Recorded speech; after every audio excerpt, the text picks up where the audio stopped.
Mereka boleh lupa, tapi rakyat menolak lupa bahwa demokrasi harus tetap ditegakkan meskipun langit akan runtuh sekalipun. Sekali lagi, saya mengucapkan bela sungkawa kepada Anies Baswedan dan Muhaimin Iskandar karena kehilangan partai pendukung.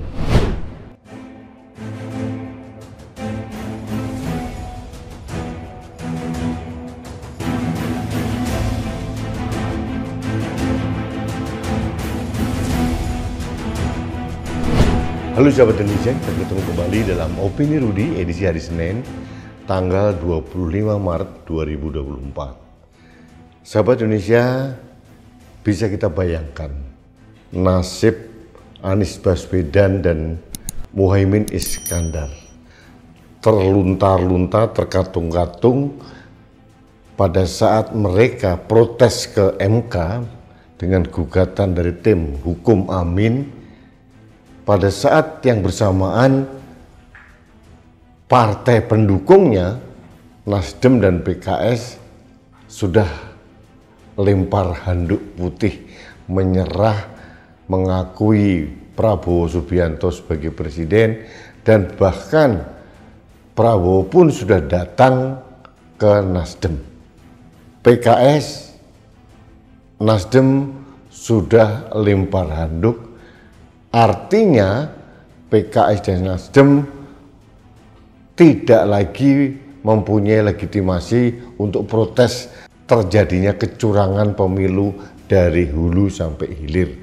Bahkan maknanya pada saat Nasdem dan PKS menerima hasil pemilu, berarti Nasdem dan PKS mengakui kecurangan-kecurangan itu ada dan membiarkan. Ini yang terjadi. Saya tidak tahu bagaimana nanti masalah hukumnya pada saat paslon Amin, Anies Baswedan dan Muhaimin Iskandar terus berjuang di MK, sedangkan partai pendukungnya sudah seolah-olah tidak lagi mendukungnya. Ini menjadi diskursus yang cukup perlu kita bahas oleh para ahli tata negara, bahwa kalau partai pendukungnya sudah menerima sedangkan paslonnya tetap ngotot untuk gugatan pemilu di MK, apa yang terjadi? Ini berbeda dengan Ganjar Pranowo. Meskipun dari 4 partai pendukung Ganjar Pranowo hanya PDI Perjuangan yang sekarang sementara ini masuk di kabinet untuk pemilu mendatang, karena P3 kemungkinan besar tidak lagi mendapatkan kursi di Senayan, tapi keempat partai ini solid mendukung langkah tim hukum TPN Ganjar Mahfud. Mereka sudah mengajukan gugatan ke MK.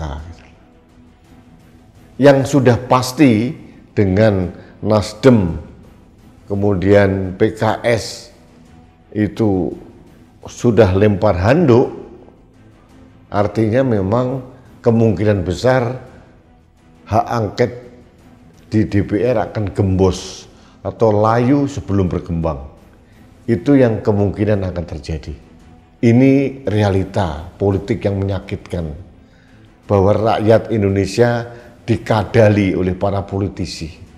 Mereka menggunakan teori kompromi, yang penting mereka selamat.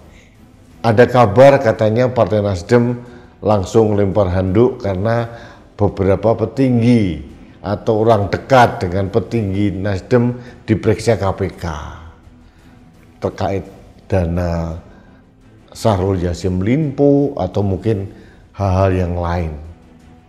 Jadi politik sandera ini mulai terjadi lagi, sehingga Nasdem dan PKS lempar handuk, sudah nyerah, mengibarkan bendera putih, memble istilahnya. Tidak sesuai dengan jargon perubahan yang diusung oleh Surya Paloh.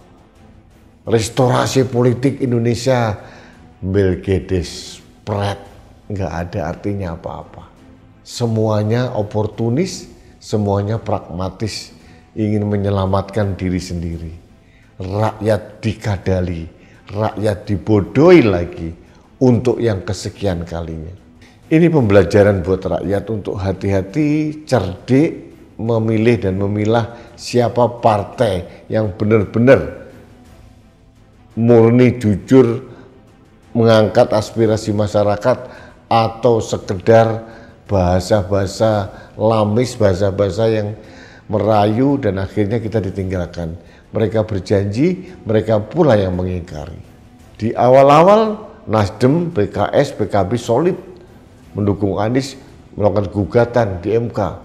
Sekjen Nasdem mengatakan kami akan duluan untuk menggulirkan hak angket. Kenyataannya berbeda.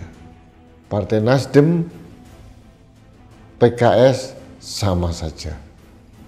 Jadi artinya memang ini nasib yang harus ditanggung oleh Anies Baswedan dan Muhaimin Iskandar. Mendapatkan partai pendukung yang oportunis, yang pragmatis, yang tersandera dengan kasus, tersandera dengan masalah. Apakah saya simpati dengan partai yang tersandera kasus? Enggak. Saya sama sekali tidak simpati. Kalau mereka bersih, elit-elitnya bersih, mereka tidak mungkin tersandera kasus. Apakah saya bersimpati pada partai yang mendapatkan intimidasi kemudian menyerah? Tidak. Kalau orang bersih, orang jujur, tegak lurus akan kebenaran keadilan, mereka tidak akan mempan diberikan intimidasi dalam bentuk apapun. Pada saat ada intimidasi, pada saat ada ancaman sandera, berarti yang bersangkutan memang punya kasus. Kalau saya bilang, rasain loh. Itulah harga yang harus dibayar. Jadi saya dalam hal ini bersimpati kepada pasangan Anies Baswedan dan Muhaimin Iskandar.